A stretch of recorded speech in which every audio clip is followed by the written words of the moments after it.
Assalamualaikum sahabat Ruang Fiksi. Selamat datang penonton baru dan penonton setia. Malam itu hujan deras mengguyur desa Paboro. Di antara pekatnya gelap, seorang wanita muda bernama Laras diseret keluar rumahnya. Obor-obor berayun, teriakan benci menusuk telinga, dan tubuh kurus itu terhuyung di jalan becek. Darah mengalir dari pelipisnya, hanya karena satu hal, ia dianggap pembawa sial. Dalam dingin yang menggigit, ia melangkah masuk ke hutan, tanpa tahu bahwa langkah kakinya akan membawanya pada pertemuan yang mengubah segalanya. Namun sebelumnya bagi yang beragama Islam saya sarankan untuk menuliskan sholawat Nabi Muhammad agar kelak sholawat ini menjadi saksi untuk mendapat syafaat di akhirat. Like dan subscribe ke channel ini sangat membantu menyebarkan dakwah Islam dan menjadi amal jariah. Malam itu, langit di atas desa Paboro bergelayut berat, seakan menahan hujan yang sebentar lagi jatuh. Awan hitam bergulung, angin berhembus dingin, dan suara gemuruh dari kejauhan membuat suasana desa semakin tegang. Di sudut desa, sebuah gubuk reot berdiri rapuh di tepi sawah, beratap seng karatan dan berdinding anyaman bambu yang mulai berlubang. Di dalamnya, Laras duduk memeluk lutut, menatap lantai tanah yang basah dan dingin. Sejak kecil, hidupnya hanya mengenal kesedihan. Kedua orang tuanya meninggal karena wabah saat ia masih duduk di bangku sekolah dasar. Sejak itu, ia hidup sebatang kara. Tak ada keluarga, tak ada sahabat. Di mata warga, Laras bukan hanya yatim piatu, ia adalah pertanda sial. Setiap kematian ternak, gagal panen, atau musibah kecil selalu dikaitkan dengannya. Malam itu, suara gaduh dari arah balai desa semakin jelas. Warga berkumpul, obor menyala di tangan mereka, wajah-wajah muram berubah menjadi tatapan penuh benci. Kepala desa, Pak Deka, berdiri di depan kerumunan. Mulai malam ini, Laras harus pergi dari desa ini. Kalau dia tetap tinggal, kita semua akan binasa.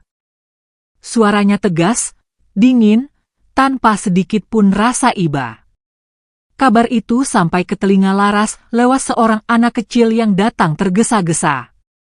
Mata anak itu berkaca-kaca, suaranya gemetar, "Mbak, mereka mau usir Mbak malam ini."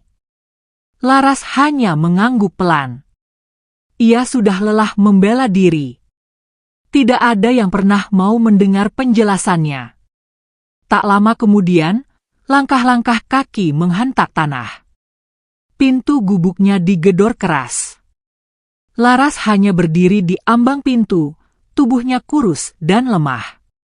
Dua orang laki masuk, menarik lengannya dengan kasar. Hujan mulai turun, membuat tanah becek dan licin. Laras terhuyung, lalu jatuh tersungkur. Seseorang mengangkat tongkat kayu dan menghantam pelipisnya.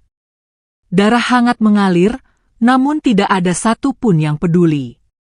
Mereka menyeretnya melewati jalan desa, menuju batas hutan. Obor-obor bergetar di bawah terpaan angin. Sorakan dan teriakan benci mengiringinya. "Pergi, jangan pernah kembali." Suara itu menghantam telinganya seperti panah yang menancap dalam. Di batas desa, tubuhnya didorong keras hingga jatuh ke tanah basah. Laras menatap tanah di depannya, lalu menoleh ke belakang. Tidak ada satupun wajah yang menunjukkan belas kasihan. Semua hanya berdiri, membiarkannya tergeletak di tanah, basah kuyup, menggigil. Laras bangkit dengan sisa tenaga. Langkahnya tertatih memasuki hutan yang gelap. Pepohonan tinggi menjulang, ranting-ranting berderak dihembus angin malam. Hujan membasahi rambut dan pakaiannya, membuat tubuhnya semakin berat. Rasa dingin menusuk tulang, namun yang lebih menyakitkan adalah hancurnya hati. Ia terus berjalan tanpa arah. Setiap langkah terasa seperti menuju jurang yang tak diketahui kedalamannya. Di antara suara serangga malam dan lolongan serigala dari kejauhan, pikirannya hanya dipenuhi satu pertanyaan, sampai di mana kakinya sanggup melangkah. Saat ia hampir menyerah, matanya menangkap kilau air di kejauhan. Sebuah air terjun tinggi mengalir deras dari tebing batu, seperti tirai alam yang menutupi rahasia di baliknya. Rasa penasaran muncul di tengah rasa putus asa. Ia memutuskan mendekat, meski jalannya licin dan penuh semak berduri yang menggores kakinya. Begitu tiba di depan air terjun, Laras melihat celah batu di balik aliran air. Tanpa pikir panjang, ia meraih bebatuan licin itu dan menyusup masuk. Di balik tirai air, ternyata ada gua luas dan gelap, namun anehnya terasa hangat. Laras berdiri di mulut goa, memandangi langit malam yang hanya terlihat sedikit dari balik air terjun. Air menetes dari rambutnya, darah di pelipisnya mulai mengering, dan tubuhnya terasa lunglai. Ia bersandar pada dinding batu, lalu tangisnya pecah. Tangis yang ia tahan selama bertahun-tahun, kini tumpah tanpa henti. Malam itu, ia tertidur di lantai batu yang dingin, tak tahu bahwa gua ini menyimpan rahasia besar yang akan mengubah hidupnya selamanya. Pagi merayap pelan di balik tirai air. Sisa hujan malam memantul sebagai kilau tipis di dinding batu, seakan ada jutaan serpih kaca yang disinari matahari. Laras terbangun dengan tubuh pegal, tulang punggungnya protes karena semalaman bersandar pada lantai batu yang dingin. Ia menegakkan diri perlahan, mengusap pelipis yang mengering oleh darah, lalu menarik napas panjang. Suara air terjun seperti nyanyian yang menenangkan, menutupi gema kenangan malam sebelumnya ketika obor, makian, dan pukulan menutup pintu hidupnya di desa. Ia berjalan ke bibir goa. Di luar sana, hutan mengedipkan warna hijau basah. Ada sungai kecil mengalir bening dari kaki air terjun, melintas di antara batu-batu hitam yang licin. Laras menadahkan kedua telapak tangan, meneguk air perlahan. Dingin merambati lidah dan tenggorokan, menurunkan demam kecil yang mulai mengeram di tubuhnya. Ia mencuci luka tipis di pelipis, menghela napas yang berbau getir. Lapar mendera, tapi ia tak punya apa-apa. Hanya ilalang basah, daun lebar, dan suara hutan yang tidak menawari apapun kecuali kesunyian. Ia memeriksa sekitar air terjun. Di belakang beberapa semak, ia menemukan pisang liar yang masih muda. Rasanya getir, tapi ia paksa menelan karena butuh tenaga. Hutan tidak memanjakan, namun juga tidak menolak. Menjelang siang, matahari menembus lebih tegak ke sela-sela air, menjahit cahaya ke dalam goa. Saat itulah ia merasakan sesuatu, seperti helai halus yang menggores telinga. Bukan angin. Bukan air. Sebuah suara yang amat lirih, hampir-hampir tak ada. Rintih. Laras mematung. Ia condongkan kepala, menahan napas. Rintih itu datang lagi, terputus, lalu timbul kembali seperti burung yang kehilangan sarang. Bulu kuduknya meremang. Ia menoleh ke kedalaman goa, ke arah ruang yang tadi malam tidak ia jelajahi karena gelap dan dingin menusuk. Langkahnya ragu, namun rasa penasaran menggandengnya. Ia meraih sebatang ranting kering. Ujungnya ia gosokkan pada batu hingga menyala kecil. Nyala itu rapuh, tapi cukup untuk menelan sebagian kegelapan. Laras melangkah pelan. Setiap tapak menimbulkan gumam kecil pada lantai batu. Dinding memantulkan cahaya oranye.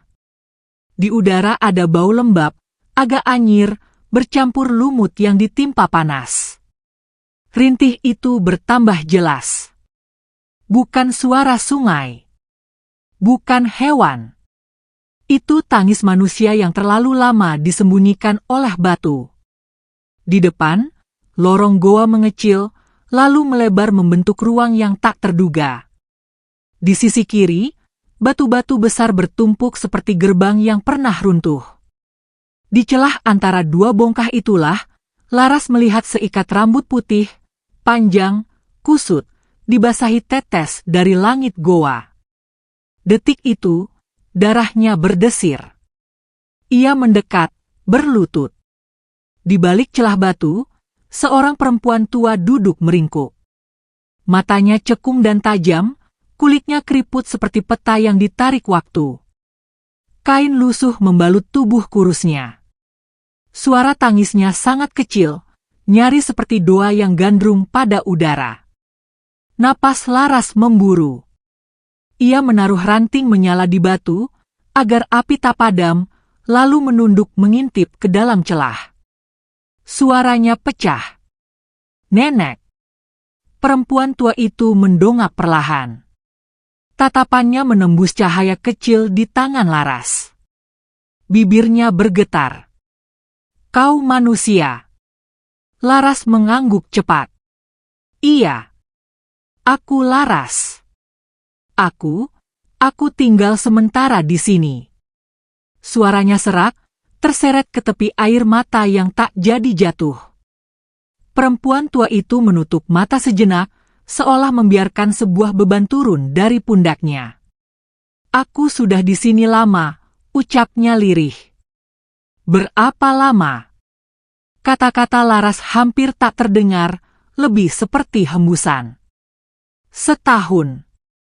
Satu kata itu menghantam dada Laras. Setahun berarti 12 kali bulan datang dan pergi di depan air terjun ini. Setahun berarti 4 musim hujan dan kemarau berputar di luar, sementara di dalam sini dingin menyimpan tubuh kurus itu dalam pelukan batu. Siapa yang mengurung nenek di sini? Bukan ditinggalkan. Dikurung, jawabnya, pelan namun tegas, seperti mengikat kembali ingatan yang hendak tercerai. Laras meraba celah batu. Permukaannya licin, sempit, dan keras. Dorongannya tak banyak berguna. Batu itu seperti menyatu dengan tulang goa. Ia menahan nyeri di sendi-sendi kecil tangannya, lalu mendekatkan wajah ke celah itu. "Aku akan bantu. Kalau bukan hari ini, besok. Kalau bukan dengan tenaga, akan kucari cara lain." Perempuan tua itu menatapnya lama. Ada kilat aneh di matanya, bukan marah, bukan takut. Semacam pengakuan yang pelan. "Kau datang dengan luka. Tapi kau tidak setajam kebencian mereka. Kau halus seperti air. Kau tidak memaksa, kau merawat." Laras terdiam. Kata-kata itu terasa seperti ia sedang dibaca tanpa huruf. Ia menghela napas, lalu menata ranting lebih dekat agar api menyalakan sedikit hangat. Ia merobek ujung kainnya sendiri, memintalnya jadi tali tipis, lalu menjorokkan sepotong pisang liar ke dalam celah. "Ini pahit, tapi menolong perut, Nek. Pelan-pelan saja." Perempuan tua itu menyambut. Jemarinya gemetar, namun cengkeramannya tidak sepenuhnya rapuh. Ia mengunyah pelan, seperti menakar jarak antara hidup dan bertahan hidup. Saat selesai, ia menyandarkan kepala pada batu. Suaranya lembut. "Namamu siapa?" "Laras." "Dan nenek?" Perempuan itu mengerling ke kegelapan sebelum menjawab. "Mereka dulu memanggilku Darami." Nama itu mengalun di udara seperti bunyi lama yang kembali diundang. Laras menatap nyala kecil di ujung ranting, menambahkan serpih kulit kayu agar api tidak kehabisan makan. "Darami." Ia mengulang pelan, supaya ingatan itu terasa punya tempat. Siang bergeser ke sore. Cahaya dari tirai air mulai menipis, memucat. Laras tahu malam akan kembali menusuk. Ia harus menyiapkan sesuatu agar dingin tidak mengalahkan napas mereka berdua. Ia mencari di mulut goa, mengumpulkan ranting kering yang terhimpun di sela batu. ia temukan juga daun-daun lebar, ia susun menjadi alas yang sedikit empuk di dekat celah tempat Darami duduk. Ketika kembali, ia melihat mata Darami menatapnya tanpa berkedip. Pandangan itu tidak menuntut, tidak memerintah, hanya mengukur ketulusan. Laras tersenyum kecil, menaruh daun di dekat celah. Nenek bisa sandarkan punggung. Biar tulangnya tidak menggigil terlalu lama. Darami mengangguk, dan di sela anggukan itu ada sesuatu yang seperti rahmat. Kau berbeda dari mereka, ucapnya. Tidak banyak yang berani tinggal di sini. Banyak yang lewat di luar, tapi tak satu pun melihat pintu air ini. Hanya yang dibawa oleh luka yang dibersihkan kasih, yang bisa masuk. Kalimat itu membuat Laras menelan ludah. Ada rasa hangat yang bergerak di balik dadanya, bersamaan dengan dingin yang mencoba merebut pergelangan tangan. Ia duduk bersila, menatap api. Api itu kecil, tapi ia rawat seperti bayi yang baru ditemukan. Malam jatuh tanpa salam panjang. Hutan menghidupkan suaranya, dan air terjun menjadi tirai bagi semua yang tidak perlu dilihat. Laras menambah kayu. Api mengangkat lidah-lidahnya, memahat bayangan di dinding. Ia merapat lebih dekat ke celah. Nenek, kalau esok tenagamu kembali, aku akan mencari batu pengungkit. Mungkin ada sudut yang bisa kita goyahkan. Jawaban Darami datang pelan, namun mantap. Batu ini tidak dibuka dengan paksa. Ada simpul yang tidak terlihat. Kau tidak perlu melawan batu, Laras. Kau hanya perlu menguatkan hati di depan batu. Laras menyimpan kata-kata itu di kepala. Simpul yang tidak terlihat. Hati di depan batu. Ia tidak memahami seluruhnya, tapi ada ketenangan yang aneh ketika kalimat itu berada di dekat api. Ia memeluk lutut, menunduk. Kelelahan memutar kepala. Di antara setengah tidur dan setengah sadar, ia melihat sesuatu. Ruang goa memendek, lalu memanjang, seperti bernapas. Dari sela batu, bukan dari celah tempat Darami, melesat hembus dingin yang membawa bau tanah lama.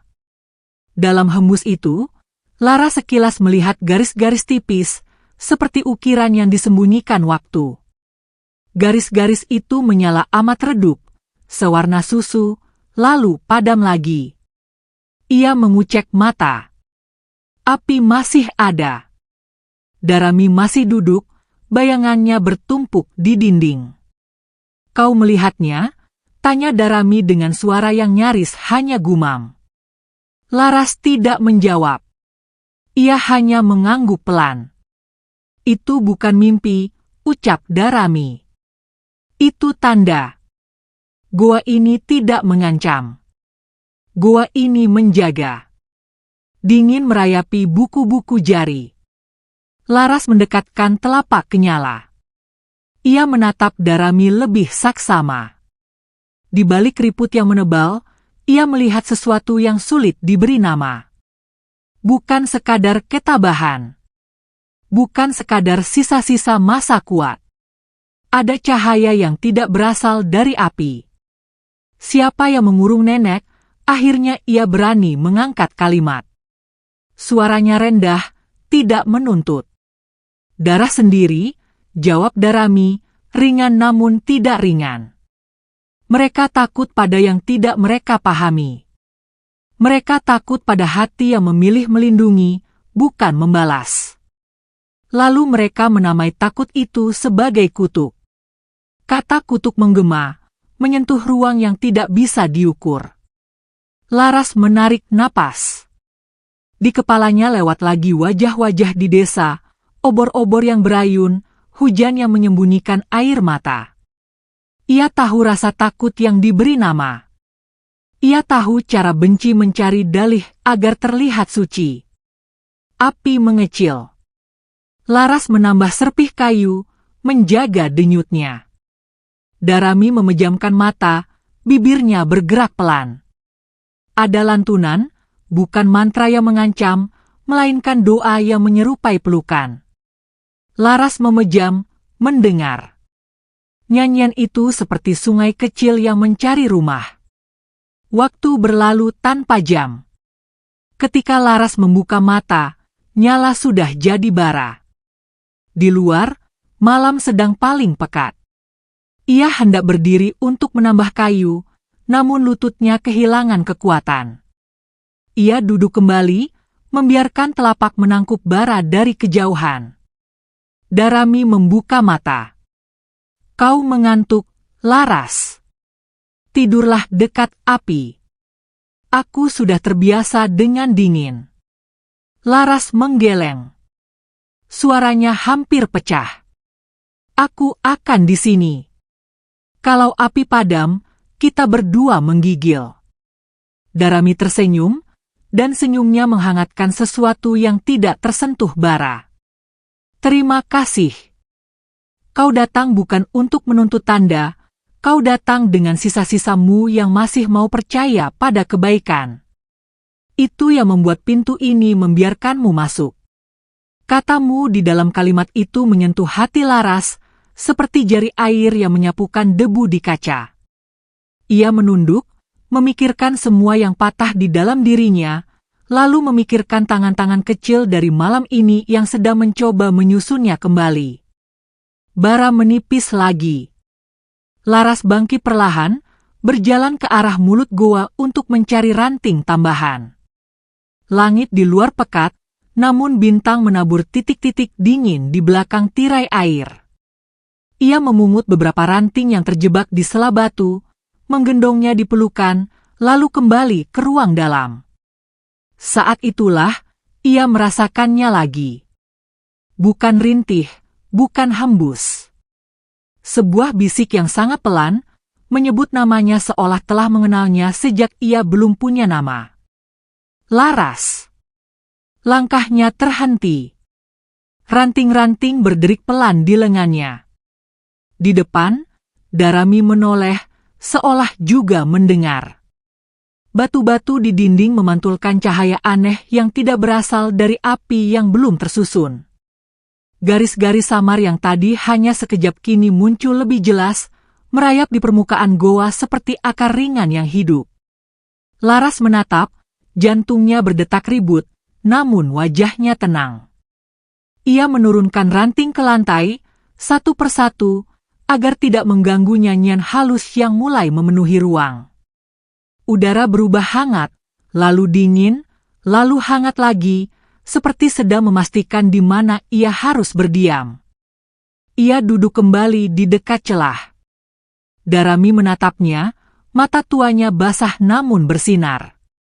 Kau mendengar, ucapnya pelan. Laras mengangguk. Bibirnya kering, tapi ia tidak mencari kata-kata. Di dalam dadanya, sesuatu sedang membuka pintu yang selama ini tidak ia ketahui ada.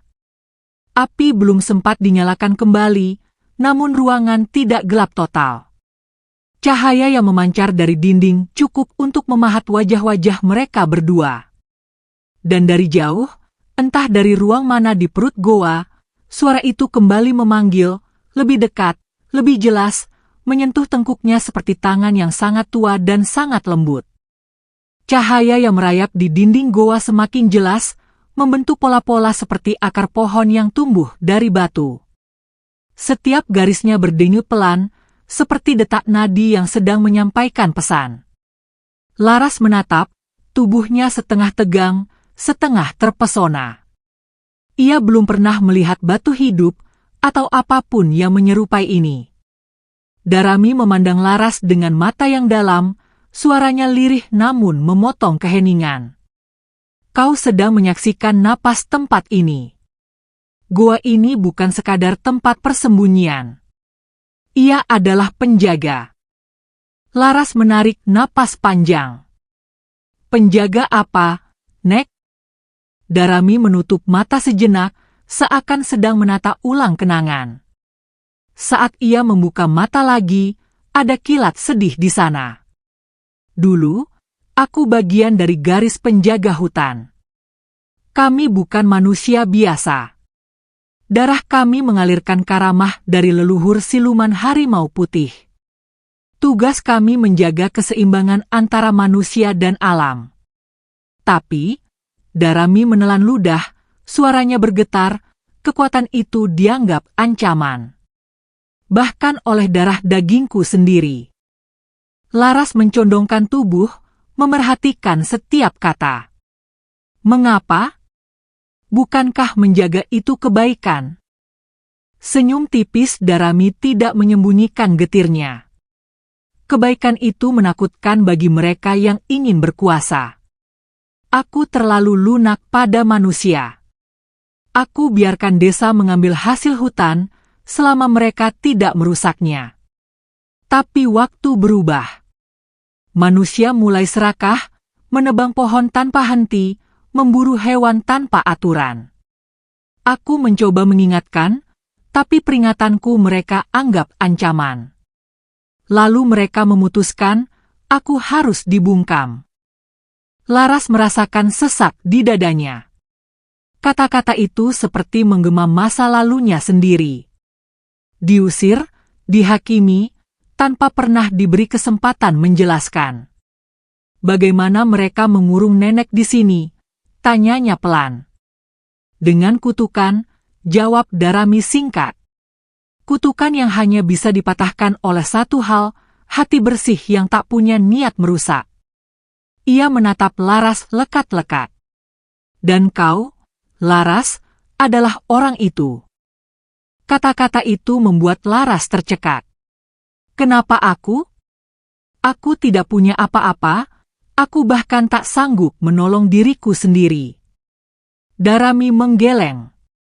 Justru karena itu. Kau tahu rasanya disakiti, sehingga kau tak akan menyakiti. Kau tahu rasanya dibuang, sehingga kau akan melindungi. Hening jatuh di antara mereka, hanya suara air yang jatuh dari tirai terjun di luar goa. Laras merapatkan selendangnya yang basah. Di hatinya mulai tumbuh sesuatu yang aneh, campuran takut dan rasa percaya. Darami bersandar pada batu, napasnya berat. Kutukan ini tidak akan patah sekaligus.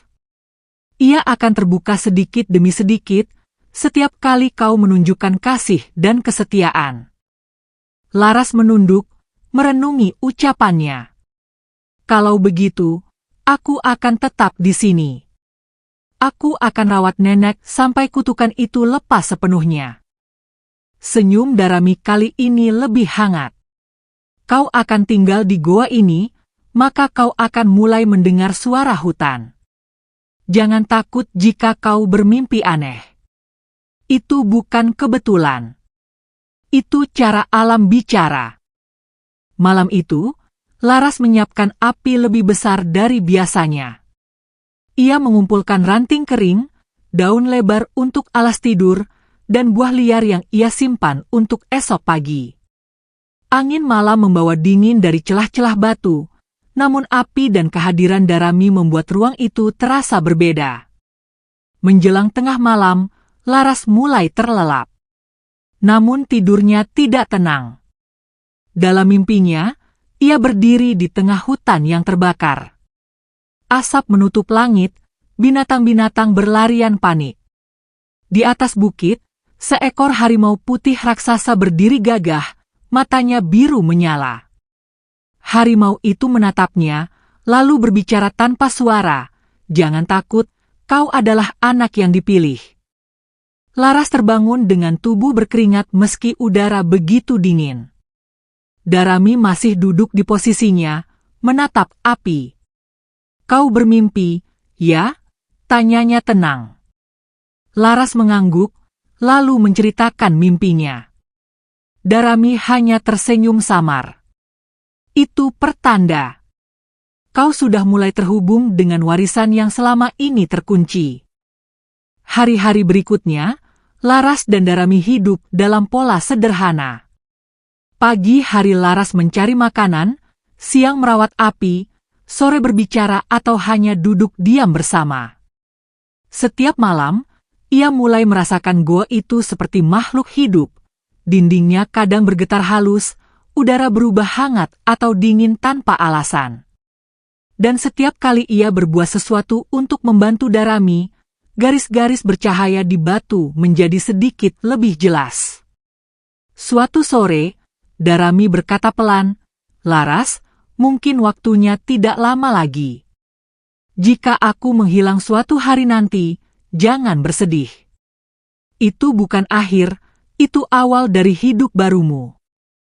Laras terdiam. Ia belum siap kehilangan satu-satunya orang yang menerimanya apa adanya. Tapi dalam tatapan Darami, ia melihat keyakinan yang tak tergoyahkan. Malam itu, api di goa berpendar lebih terang dari biasanya. Garis-garis di dinding goa menyala penuh, seperti aliran sungai cahaya.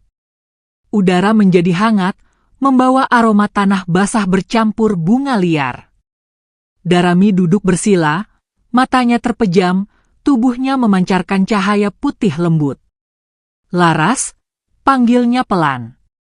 Laras mendekat. "Ya, Nek." "Waktunya tiba. Pegang tanganku." Laras menggenggam tangan Darami. Seketika, aliran panas menyebar dari telapak nenek itu ke seluruh tubuhnya. Dadanya bergetar, matanya basah, napasnya tercekat. Darami membuka mata, dan dalam tatapan itu, Laras melihat dunia lain, hutan, sungai, gunung, dan seekor harimau putih yang berlari bebas. "Mulai saat ini, kau adalah penjaga. Kekuatan ini bukan milikmu, ia titipan Allah. Gunakan untuk menyembuhkan, bukan melukai. Untuk melindungi, bukan menguasai." Tubuh Darami lalu mulai berubah menjadi cahaya putih murni. Siluetnya berubah menjadi sosok harimau putih yang anggun dan penuh wibawa. Harimau itu menatap Laras sekali lagi, mengaum tanpa suara, lalu meledak menjadi ribuan serpihan cahaya yang menyatu ke dalam tubuh Laras. Laras jatuh terduduk, tubuhnya gemetar. Namun di dalam dirinya, ada sesuatu yang baru, kekuatan yang hangat namun lembut, kuat namun tenang.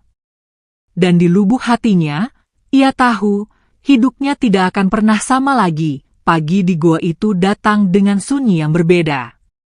Tidak ada lagi suara napas Darami. Tidak ada tubuh tua yang bersandar di celah batu. Yang tersisa hanyalah kain putih lusuh terlipat rapi di tempat nenek itu duduk semalam. Laras menatapnya lama, menelan rasa hampa yang mendesak di dada.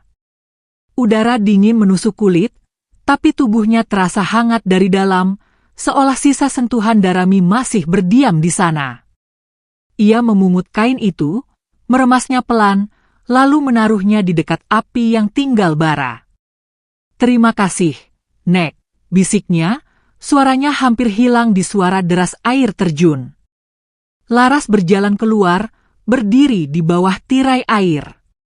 Cahaya pagi memantul di wajahnya yang basah. Ia menengadah, membiarkan air membasuh sisa kesedihan. Di dadanya, detak jantung terasa berbeda, lebih kuat, lebih sadar. Seolah dunia di sekitarnya tidak hanya terlihat, tapi juga terdengar dan terasa dengan cara yang belum pernah ia rasakan sebelumnya. Burung-burung di dahan terdekat berkicau, namun kali ini ia mengerti nada mereka. Suara dedaunan yang bergesekan seperti membisikkan kabar pagi.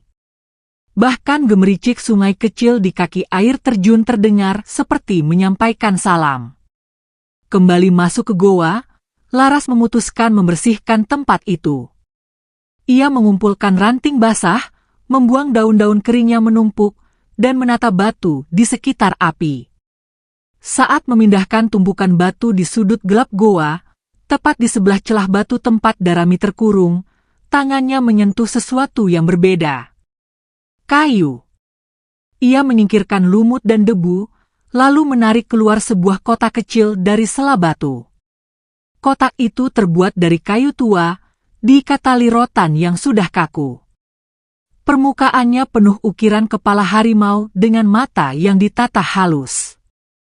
Jantungnya berdetak lebih cepat. Ia membuka tali rotan itu perlahan, takut merusak. Di dalam kotak, terlipat sehelai kain tua yang membungkus gulungan daun lontar. Aksara kuno menghiasi permukaannya. Laras tak pernah belajar bahasa itu, namun begitu jarinya menyentuh, huruf-huruf itu seakan hidup, bergerak, lalu berubah menjadi suara di kepalanya. Aku adalah Darami, cucu perempuan dari penjaga pertama hutan ini. Darah putih leluhur siluman harimau mengalir di nadiku. Kekuatan ini bukan untuk berperang, tapi untuk menjaga keseimbangan antara manusia dan alam. Laras menelan ludah, matanya tak lepas dari gulungan itu. Suara Darami terdengar jelas, seolah nenek itu duduk di sebelahnya, membisikkan kata-kata ini langsung ke telinganya. Aku pernah mencintai manusia, dan demi mereka aku melindungi desa Paboro. Tapi manusia berubah. Mereka menebang pohon tanpa henti, memburu hewan, mengabaikan tanda-tanda alam. Aku dianggap pengkhianat oleh keturunanku sendiri, karena aku terlalu lunak pada manusia. Mereka mengurungku di sini, berharap kutukan menghapus keberadaanku. Air mata Laras jatuh, membasahi lembaran daun lontar itu. Jika kau membaca ini, berarti kau telah membebaskanku. Kekuatan ini kini ada padamu. Kau bebas memilih jalanmu, tapi ingat, kekuatan ini adalah amanah, bukan beban. Gunakan untuk menyembuhkan, bukan melukai. Gunakan untuk melindungi, bukan menguasai. Suara itu berhenti sejenak, lalu kembali terdengar, lebih berat namun penuh keyakinan. Bila saatnya tiba, pergilah ke Gunung Ledo.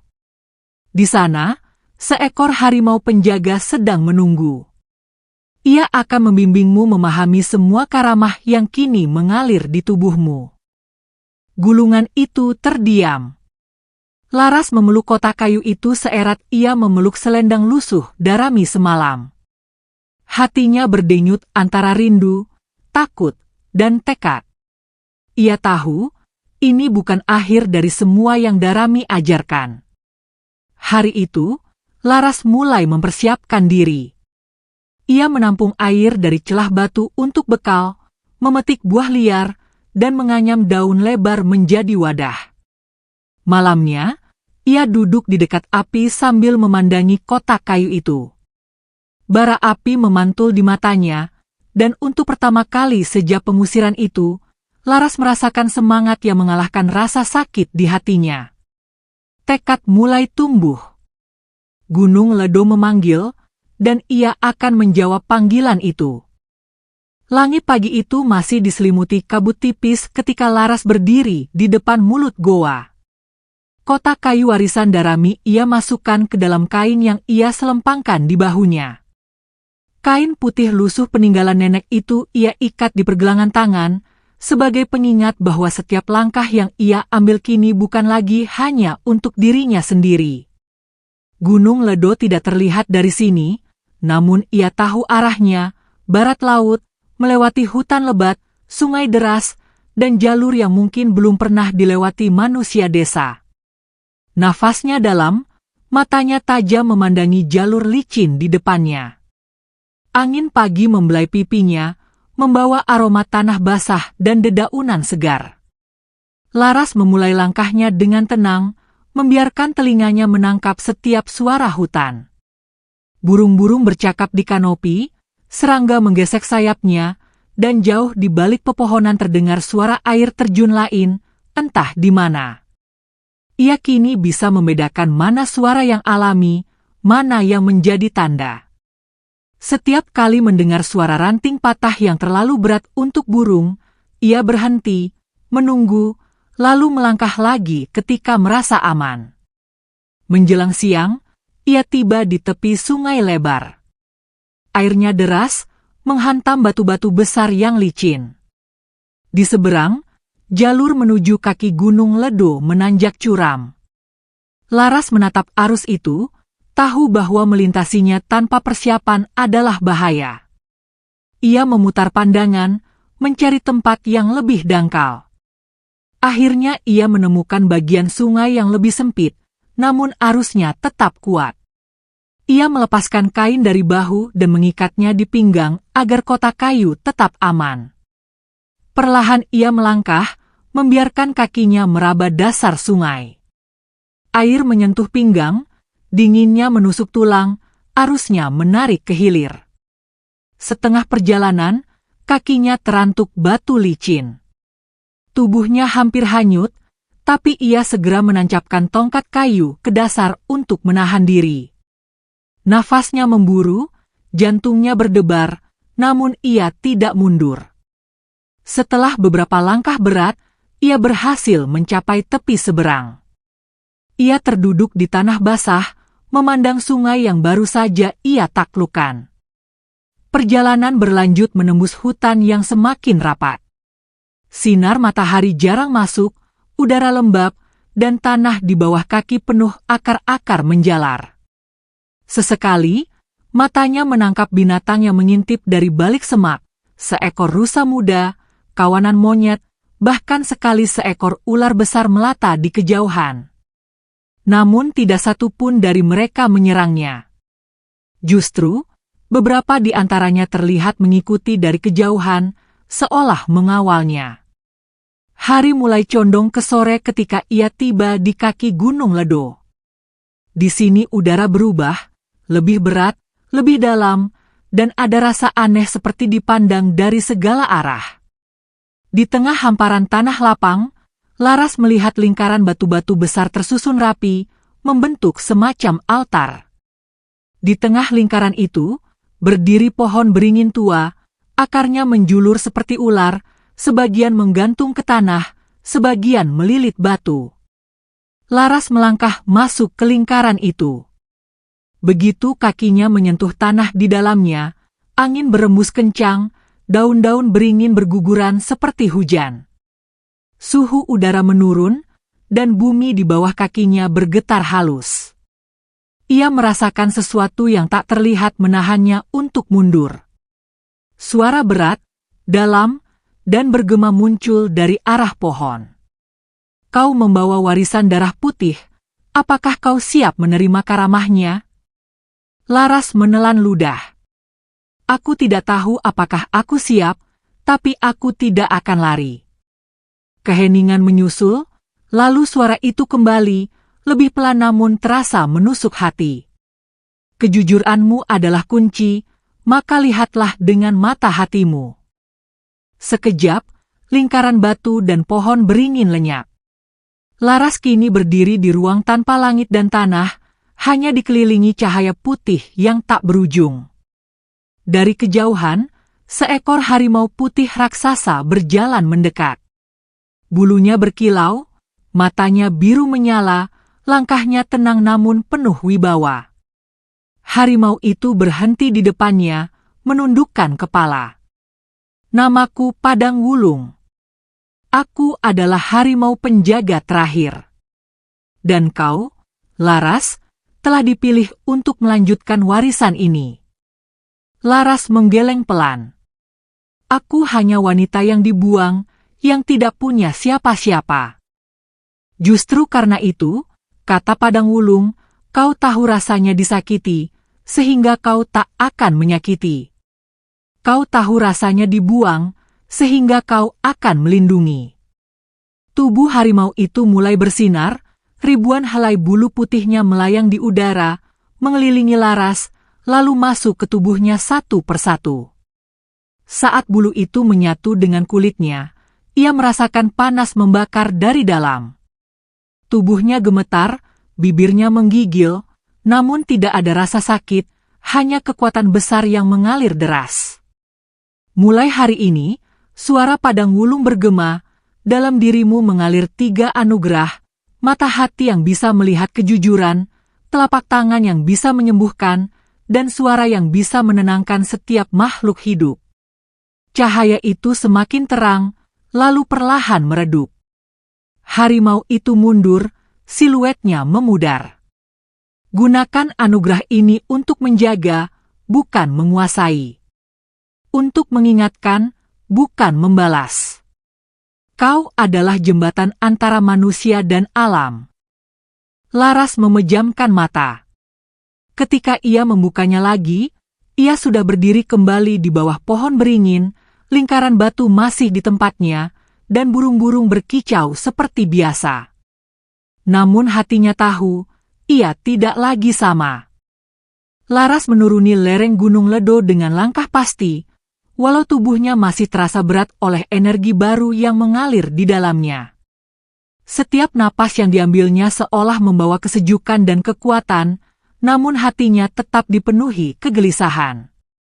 Ia tahu, perjalanan sebenarnya baru akan dimulai ketika ia kembali ke Desa Paboro, tempat yang dulu menolaknya dan kini memerlukan pertolongannya.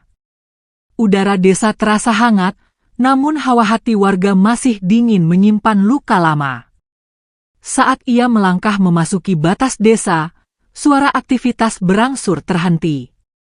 Warga yang sedang bekerja di sawah, anak-anak yang bermain di jalanan, bahkan orang tua yang duduk di teras rumah menoleh ke arahnya.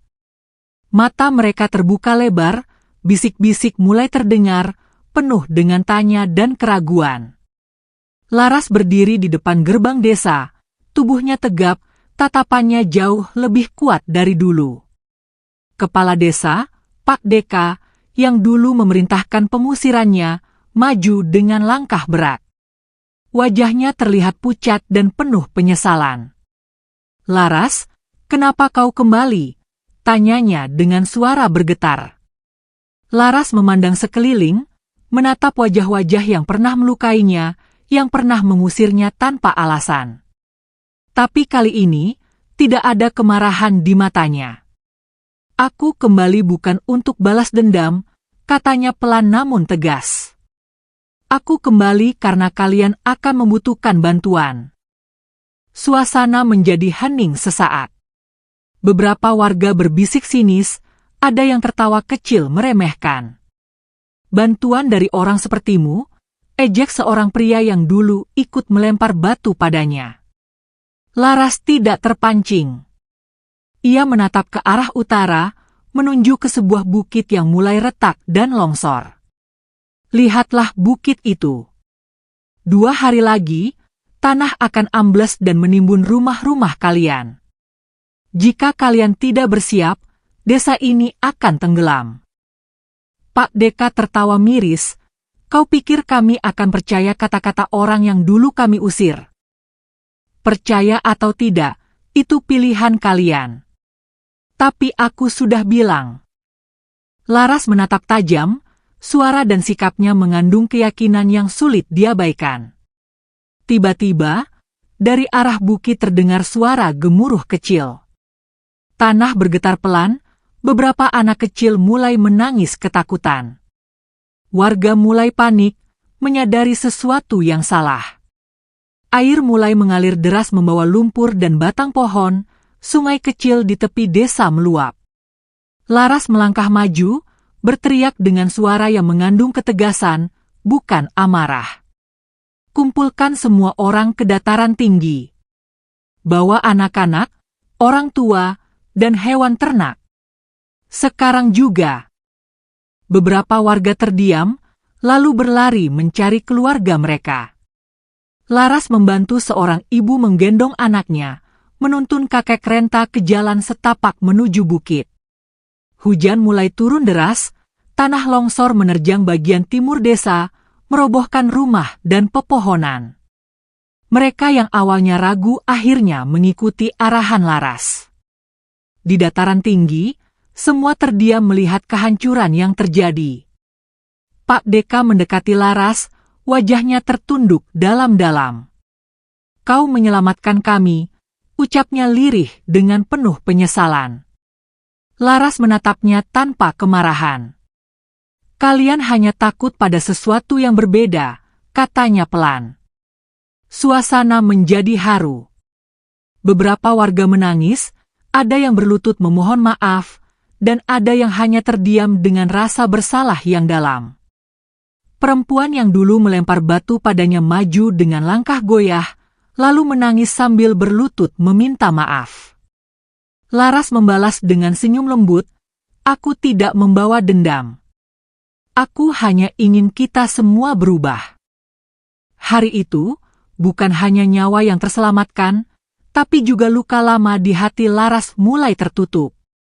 Ia tidak lagi anak yang diusir, tapi cahaya baru bagi desanya. Setelah bencana longsor menghancurkan sebagian besar desa Paboro, suasana desa berubah drastis.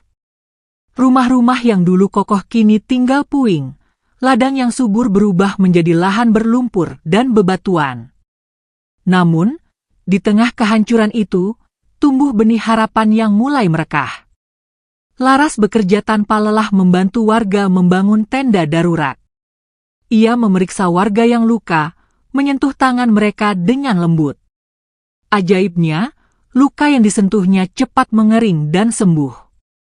Bisik-bisik tentang kekuatan Laras mulai tersebar, dari keramaian kecil hingga ke seluruh penjuru desa. Beberapa warga masih sulit menerima.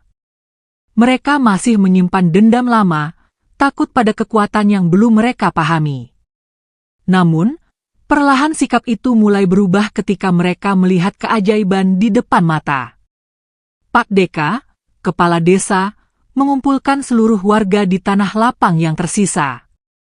Berdiri di atas batu besar, suaranya tegas namun penuh penghayatan. "Kita harus mengakui kesalahan kita.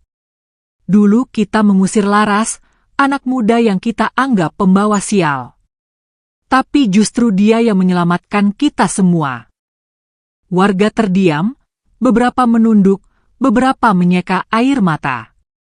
Suasana haru memenuhi ruang terbuka itu.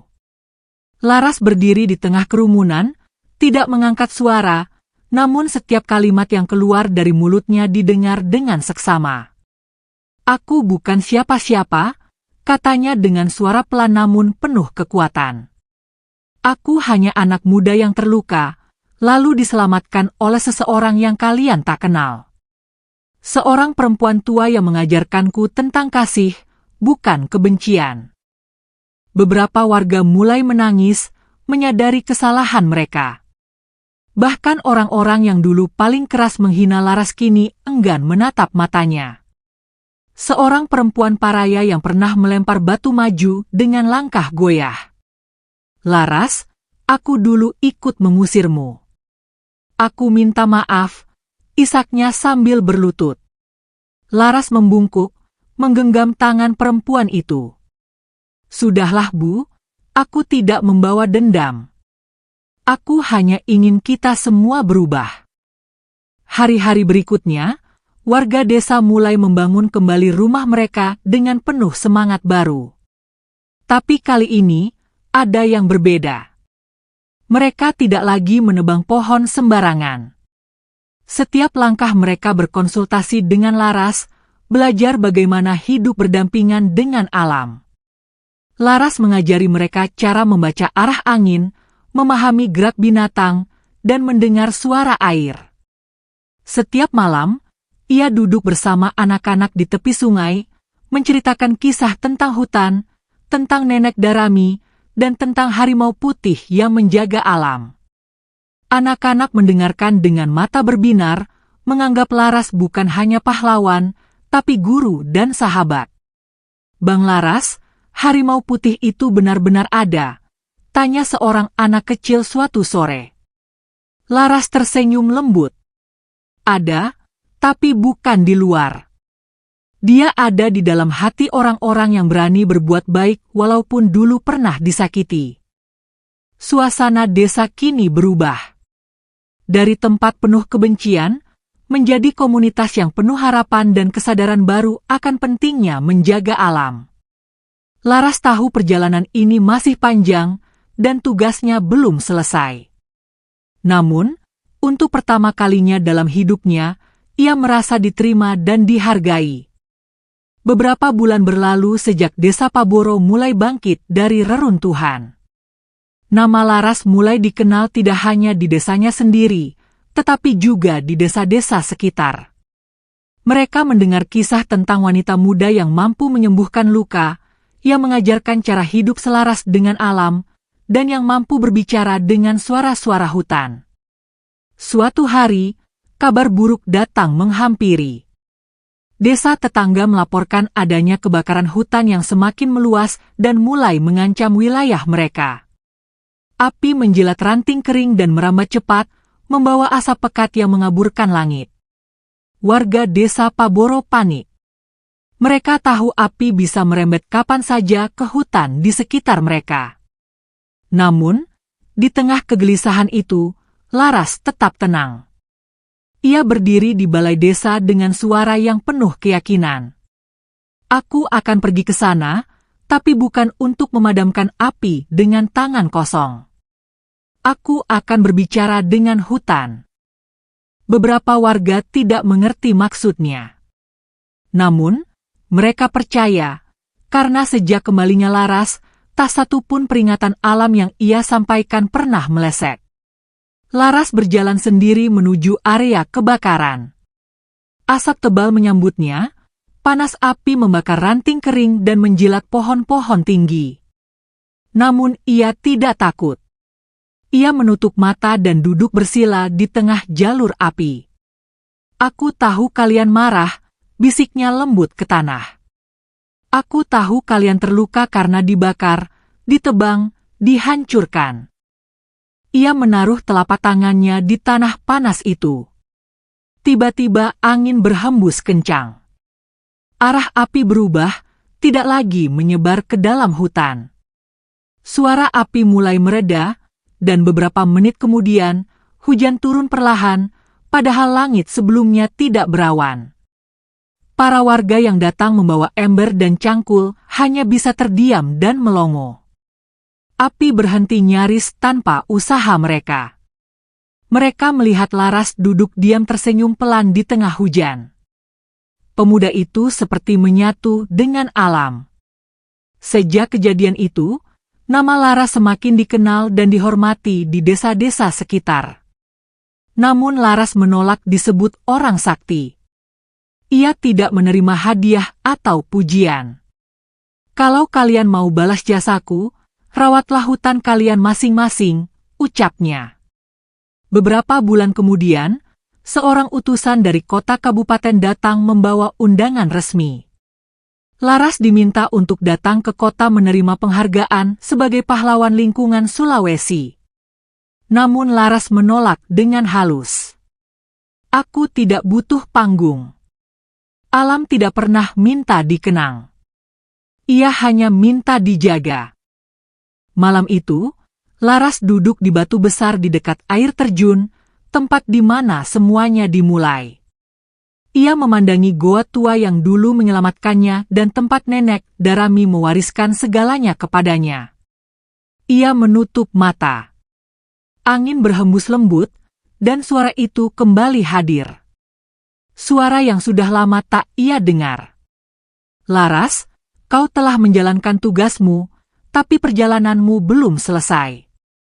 Dunia masih butuh penjaga-penjaga lain dan kau harus mencarinya. Laras membuka mata. Di hadapannya berdiri bayangan samar berbentuk harimau putih. Tidak nyata, tapi terasa sangat hidup. Haruskah aku pergi dari desa ini? Tanyanya pelan. Bayangan itu mengangguk. Di luar sana ada anak-anak yang pernah terluka seperti kau dulu. Mereka perlu dipulihkan agar mereka pun bisa menjadi penjaga sepertimu. Laras mengangguk, tahu ini bukan akhir, tapi awal dari perjalanan yang lebih panjang. Malam itu, Laras meninggalkan desa Paboro dengan hati penuh tekad. Surat singkat tertulis rapi tergeletak di depan pintu rumah kecilnya, berisi pesan terakhir, jaga hutan ini. Jangan tunggu bencana datang untuk berubah. Aku tidak pergi selamanya. Aku hanya mencari penjaga baru. Doakan aku. Langkahnya ringan menyusuri jalan setapak yang mulai dikenal. Ia tahu, tugas besar menantinya di luar sana. Di setiap desa, di setiap hutan yang terluka, Pasti ada jiwa-jiwa yang tersembunyi, menunggu untuk dibangkitkan dan dipandu. Laras tidak hanya membawa karamah, tapi juga harapan baru. Ia berjalan dengan penuh kesabaran, belajar mendengar suara alam, mengenali tanda-tanda perubahan yang halus sekalipun. Setiap pertemuan dengan orang baru menjadi pelajaran dan ujian baginya. Namun perjalanan ini tidak mudah. Di balik harapan, ada kegelapan yang mengintai. Kekuasaan, ketakutan, dan kebencian menjadi rintangan yang tak kasat mata. Banyak yang meragukan, bahkan menolak perubahan. Laras harus berhadapan dengan hati manusia yang terluka, seperti dirinya dulu. Di hutan lebat yang menjadi rumah sementara, ia bertemu anak-anak yang kehilangan arah, pemuda yang terluka jiwa, dan orang tua yang mulai kehilangan kepercayaan. Mereka bukan hanya membutuhkan kekuatan, tapi juga kasih yang tulus dan kepercayaan yang tak tergoyahkan. Laras tahu, tugasnya bukan hanya membagikan karamah, tapi juga membimbing setiap jiwa untuk menemukan kekuatan dalam diri mereka sendiri. Ia menjadi cahaya di kegelapan, suara penenang di tengah badai. Dalam hati kecilnya, ia menyadari perjalanan ini lebih panjang dari yang pernah dibayangkan. Namun ia juga tahu, selama ada tekad dan kasih, tak ada rintangan yang tak bisa dilalui. Perjalanan Laras menuju puncak takdirnya mencapai titik paling genting. Setelah bertahun-tahun menuntun jiwa-jiwa yang tersakiti, membimbing mereka menemukan kekuatan dan harapan, kini ujian terbesar menghampiri. Kegelapan yang lama bersembunyi mulai merambat, bentuknya bukan hanya kebencian manusia, tapi juga kehancuran alam yang tak terelakkan jika tak segera dihentikan. Api liar yang dulu hanya mengancam satu desa kini menggelora di banyak tempat. Angin membawa bau hangus yang menyesakkan dada, dan sungai-sungai mulai mengering, menyisakan tanah retak yang menyimpan kepedihan. Laras berdiri di tengah hutan yang mulai terbakar, dikelilingi oleh para penjaga baru yang ia bangun. Wajah-wajah mereka penuh ketakutan, namun juga tekad. Bersama, mereka merapatkan barisan, menguatkan hati satu sama lain. Dengan suara yang penuh kehangatan dan kekuatan, Laras berbicara, "Kita adalah jembatan antara manusia dan alam. Kita bukan hanya penjaga pohon dan binatang, tapi juga penjaga hati dan jiwa. Jangan biarkan api kebencian dan kerusakan menguasai. Kita harus berdiri bersama, melindungi apa yang masih tersisa." Mereka mengangkat tangan, menyatukan energi dan harapan. Cahaya putih lembut muncul dari telapak tangan Laras, menyebar ke penjaga-penjaga di sekelilingnya. Energi itu bukan untuk mengalahkan, tapi untuk menyembuhkan. Gelombang cahaya melesat ke langit, menari di antara asap dan abu. Perlahan, api yang berkobar mulai meredup. Hujan turun membasahi tanah yang panas, menghidupkan kembali kehidupan yang hampir punah. Saat langit kembali cerah, Laras menatap ke depan dengan mata penuh kedamaian. Ia tahu, perjalanan ini belum berakhir. Tapi kini, ia tidak lagi berjalan sendiri. Di antara para penjaga baru itu, ada cahaya yang abadi, harapan yang terus menyala. Sebuah warisan yang tidak hanya berasal dari darah atau kekuatan, tapi dari hati yang tulus dan kasih yang tak pernah padam. Laras tersenyum, menatap bintang yang mulai muncul di langit malam. Ini bukan hanya kisahku. Ini adalah kisah kita semua. Mari kita jaga alam ini bersama. Jangan biarkan luka lama menghalangi langkah kita. Karena dalam setiap hati yang bersih, ada kekuatan untuk mengubah dunia.